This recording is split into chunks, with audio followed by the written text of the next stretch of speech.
ठाकुर जी अपने सब ग्वाल बालों के साथ में आनंद कर, सब ग्वाल बालों के साथ में ठाकुर जी नन्हे से गोपाल जी खेल रहे थे।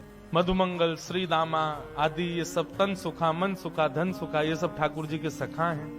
ये सब सखा हैं ठाकुर जी के। एक दिन ठाकुर जी सब ग्वाल बालों के संग खेल रहे थे, सो ठाकुर जी का सखा श्री दामा बीच खेल से ही जान लगो। ठाकुर जी बोले, अरे भैया कहां को जा रहे हो? लाला मैं तो अपनी ससुराल जा रहा हूं। ठाकुर जी तुरंत पहुंच गए श्री दामा के पास, हाथ पकड़ लियो। बोले ससुराल जी कौन सा काम है भैया? श्री दामा बोलो, अरे बाबड़े ससुराल गाम ना होवे। बोले तो फिर का होवे ससुराल? बोले ससुराल होवे ब्याह एवे के बाद में एक नहीं दो घर है जाए, एक तो होवे अपनी मैया को घर, पिता को घर, और एक होवे पत्नी के मैया पिता को घर, वाकू के हैं ससुराल। ठाकुर जी बोले, तेरी बात मेरे पल्ले ना पड़ रही लाला। अरे ससुराल कहा होवे मुझको जल्दी बता। बोले, अरे ससुराल मतलब पत्नी को माय को। ठाकुर जी बोले, पत्नी जी पत्नी कौन होवे भैया? श्री दामा समझा रो है, अरे लाला तू तो बड़ो भोरो है, नेक बड़ो है जाएगो तो तेरो ब्याह है जाएगो, तेरी पत्नी आ जाएगी।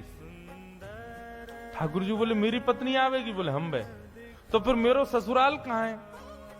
श्री दामा बोला, मो का पता तेरो ससुराल कहां है, जब ब्याह होगा तब पता चलेगी तेरो ससुराल कहां है। अब तो ठाकुर जी हट करने लगे, बोले ना मेरो ससुराल बता, मेरो ससुराल कहां है?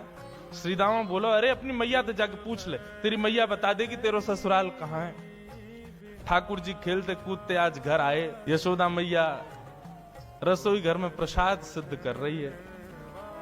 ठाकुर जी आके गोद में बैठ गए, बोले मैया मेरो ससुराल कहां है?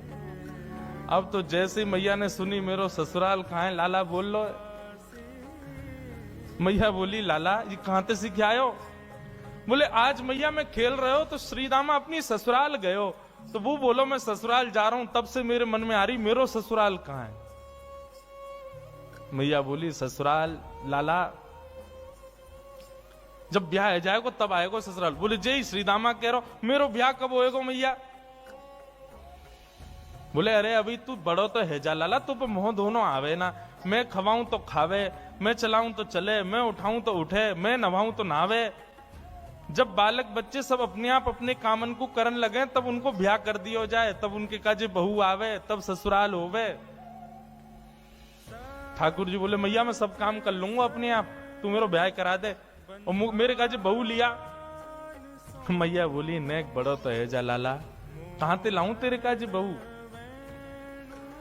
ठाकुर जी बोले, या तो मेरे काजे बहू ला, नहीं तो श्री दामा अपनी बहू ला रहा हो, बाकी बहू को मैं ले आऊंगा, वो बहू मेरी है जाएगी।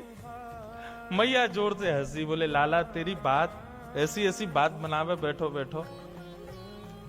मैया बोली, करा दूंगी तेरो ब्याह, ज्यादा चिंता मत करे। अब तो ठाकुर जी रोने लगे, मैया मेरो अभी ब्याह करा, अभी ब्याह जाऊंगा, मैं तो अभी ब्याह करूंगा। यशोदा मैया परेशान है गई, बोले, लाला चल करा दूंगी तेरो ब्याह, अब रोवे मत। बोले, कब करावेगी? तिथि बता मोकू, तिथि बता, दिन बता, समय बता, सब बता, तभी जाऊंगा यहां से। यशोदा मैया तो ऐसी परेशान भई। ऐसे हमारे नन्हे से गोपाल जी बहू की और ससुराल की आस में बैठे। श्री दामा को ब्याह माधवी गोपी से भयो, माधवी सखी से भयो। आज श्री दामा माधवी को लेने के लिए ससुराल गए।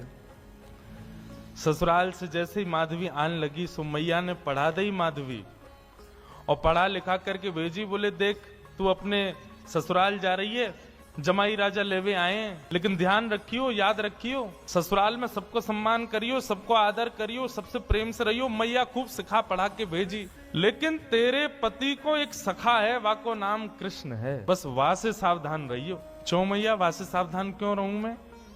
बोले, अरे मैंने सुनो है वो कन्हैया जाकू अपना रूप दिखा दे, जाकू एक बार अपनी तिरछी नजर से देख ले, वो फिर वही को देखते रहे, वाके रूप में कछु जादूगर है वो जाकू देख ले, वाकू अपनो बना ले, फिर वो अपने पति को ना रहे, वही को है जाए।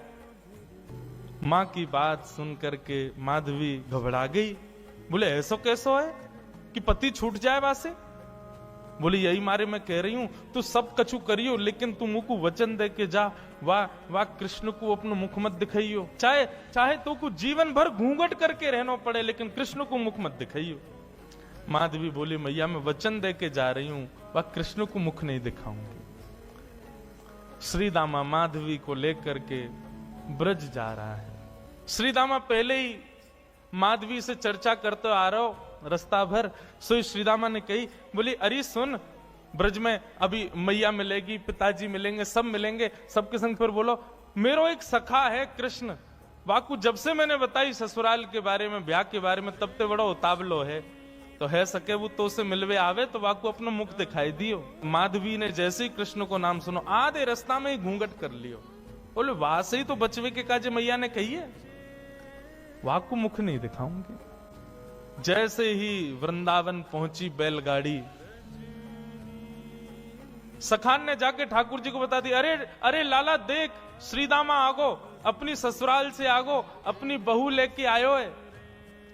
अब तो ठाकुर जी व्याकुल है गए, बोले बहू आइए, मैं भी तो देख के आऊं कैसी बहू होवे, कहां थे, कैसी ससुराल थे, कैसे आमे, कैसे कहा होवे। ठाकुर जी तो इतने उतावले हो गए महाराज, पहुंच गए बीच रास्ता में। अरे भैया श्रीदामा आ गए हो? बोले हाँ आ गए हो लाला। कहाँ है तेरी बहू, कहाँ बैठी है? बोले पीछे बैठी है। बोले अच्छा, मुंह को मुख दिखाई दे। बोले तू देवर है, वो तेरी भाभी है, भैया खुद ही देख ले। जैसे ही रथ रुका, माधवी भीतर से सुन रही थी कि कृष्ण आ गया है। माधवी ने घूंघट कर लियो, आसपास सौल आदि और पड़ी, वो भी ऊपर से डाल नहीं, मुख मोड़ करके बैठी है, कहीं से भी मुख दिख नहीं जाए, एक अंग भी मेरो दिख नहीं जाए, मेरो पातिव्रत धर्म नष्ट नहीं है जाए। मेरी मैया ने मुझसे कही कि जो वाकू देख ले या वाकी नेत्रन में आ जाए, वो कभी जीवन भर अपने पति की ना रह पावे, वाकू मुख नहीं दिखाऊंगी। ठाकुर जी भीतर पहुंच गए, श्याम सुंदर बैठे हैं सामने, और माधवी से कह रहे हैं, अरे श्रीदामा की बहू, एक हमऊ तो दिखा, तेरो मुख कैसो है? अरे नेक दिखाए दे। मेरी मैया ने तो, मैंने तो मैया से कही मैं श्रीदामा की बहू ले जाऊंगा, मैं तो तू को ले जावे वारो, लेकिन मैया ने मुझसे कही है कि वो मेरा ब्याह कराए देगी। मैं तो ब्याह कर लूंगा, मेरी वो बहू आ जाएगी, लेकिन एक बार देखूं तो सही बहू होवे कैसी है, नेक दिखाए दे। माधवी और छुपावे, मुख नहीं दिखावे ठाकुर जी को। ठाकुर जी कभी पाम पकड़े सो इधर को है जाए, नेक ठाकुर जी बगल में हमें सो इधर को भाग जाए। खूब देर ठाकुर जी मनोहार करते रहे, लेकिन माधवी ने अपना मुख नहीं दिखाया। थोड़ी बहुत देर तो ठाकुर जी मनोहार करते रहे, जब माधवी ने मुख नहीं दिखाया सो ठाकुर जी बोले, देख तू मोसो अपनो मुख छुपाए रही है, तो है ना पतो मेरो मुख देखवे के काजे सब तरस हैं, सब तड़फ हैं। बड़े बड़े ऋषि महात्मा ज्ञानी हिमालय पे जाकर के तपस्या करें, तब जाके मेरो मुख दिखे, और तेरे सामने प्रत्यक्ष बैठा हूं, हाथ जोड़ रहा हूं, पाम पर रहा हूं, तब वो अपना मुख नहीं दिखा रही है। जा, तड़पेगी तू मुंह को देखवे के काजे, तरसेगी, व्याकुल रहेगी जीवन भर। माधवी ने मानो ऐसा इशारा किया कि मोह देखवे की जरूरत ना है, मोह तड़पवे की जरूरत ना है, चले जाओ यहां से। ठाकुर जी निकल के बाहर आए, बोले अरे श्रीदामा, मुझे तो लगे तेरी बहू भेड़ी दिखे, बाकी आंख कमजोर, बाकी एक आंख ते काणी है। श्रीदामा बोलो नहीं तो। बोले तो नाक टेढ़ी है? बोले नहीं तो। बोले होठ कटे हुए हैं? बोले नहीं तो। बोले दिखाई ना रही, ऐसे मुंह छुपा रही है जैसे कितनी कुरूपणी है। कोई बात ना श्रीदामा, मेरी बहू आवेगी, मैं तो को नहीं दिखाऊंगा, ले जा अपनी बहू है।